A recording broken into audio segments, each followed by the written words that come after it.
Hi guys, so if you're here today it's probably because you want to visit Paris. And this video is not to scare you or to paint a bad picture of Paris, but it's just to make you aware of the more negative sides of Paris that you might encounter while abroad, while traveling the city, because you can hear a lot of positive things about Paris because it's a beautiful city and you should visit it for sure, but there is also a couple of negative things you should be aware of so you can prepare for your trip better.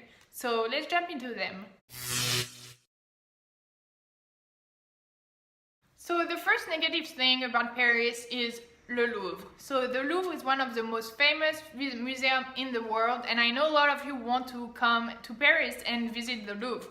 However, I recommend you not to visit the Louvre if you're a first-time visitor, if you come during a touristy month, such as July or August, and if you don't have too much time. So let's say you come to Paris only for a couple days. Why? Because I think it's a waste of time, because one, actual time you're going to lose, because the line can be 2-3 hours long. It obviously depends when you come, and once you're inside it's not really joyful, it's not enjoyable, just because it's so crowded. You're not going to really be able to see the paintings and admire how beautiful they are, because so many people are just going to walk in front of them. Like I went to the Louvre with one of my friends just because she came to visit Paris, and I took her to the Louvre. And you just look at a painting and all you see is a bunch of heads just walking in front of it. It's like you can't really see the painting itself. Two, just not very enjoyable because you're into, it's warm, people are pushing, it's really loud inside. It's just not fun. At least for me, I don't like crowds, and yeah, so I don't really like it. Even more specifically, the Mona Lisa. So obviously it's a stunning painting, it's extremely famous and renowned, but it's not worth it. If you come during crowded month, it's really not worth it. Why? Because you expect to see this, and you're going to see this.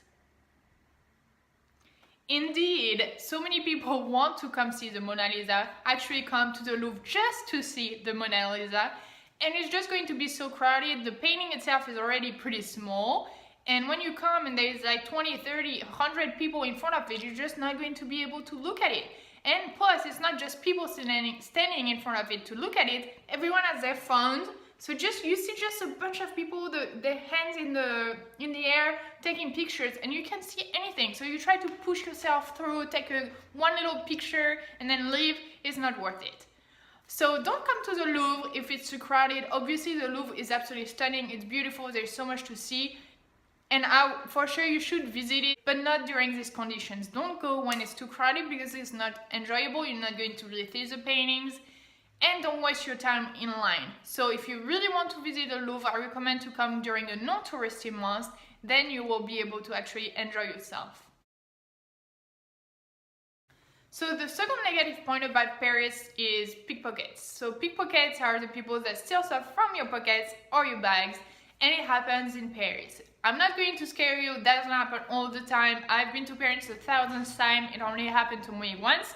But they are there, be aware of them, be careful, especially in crowds. Usually they won't try to steal stuff from you in the normal day when you're just walking down the street.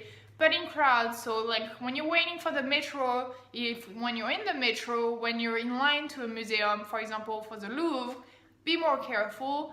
And then when crowds are formed for big events such as New Year's or for the 14th of July and stuff like that, pickpockets will be there. So my experience, my story time is for New Year's 2018, so last New Year.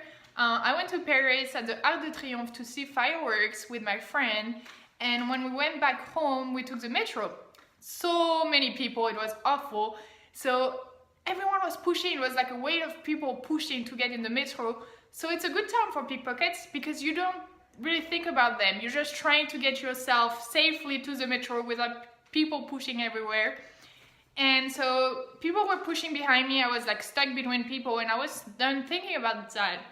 And my friend then looked at me and said, "Be careful, watch your pockets." I just felt a hand in my pocket. So I looked and my pockets were open, and the guy behind me was a pickpocket. And I told to him before, because I didn't realize it, he was pushing me, and I turned around and he said, I'm sorry. And I was like, I didn't think any of it. I was just like another guy trying to save himself, from the crowd.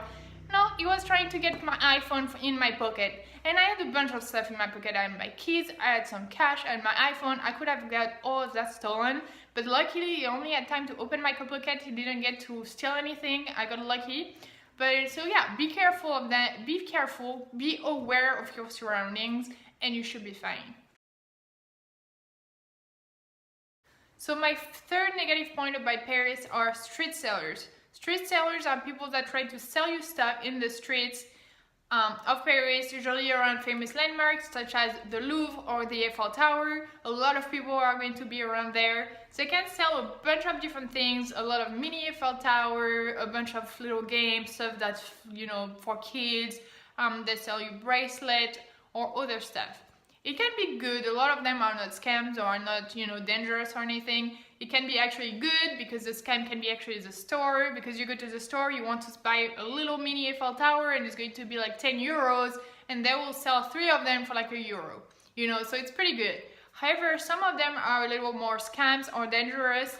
So for example, a bracelet seller usually is a little more like a scam. It can be more annoying because they will try to put a bracelet around your wrist. That's how it begins. They approach you, they seem really nice, they are a little pushy, and they're like, yeah, let's just try the bracelet. Like, it doesn't do anything, just try it on. So you're like, okay, whatever. You put it around your wrist and then it makes you pay for it. It's like, okay, you have it around your wrist, pay for it.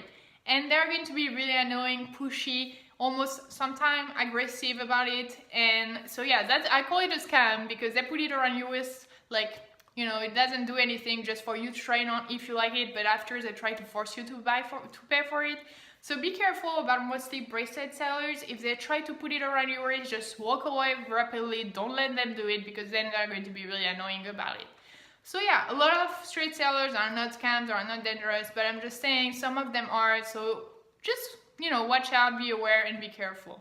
So at the end of the video, I hope you guys enjoyed the 3 negative points about Paris. There's a lot of positive points I will talk about in other videos. But if you liked it, make sure to leave it a thumbs up and I will see you around. Bye!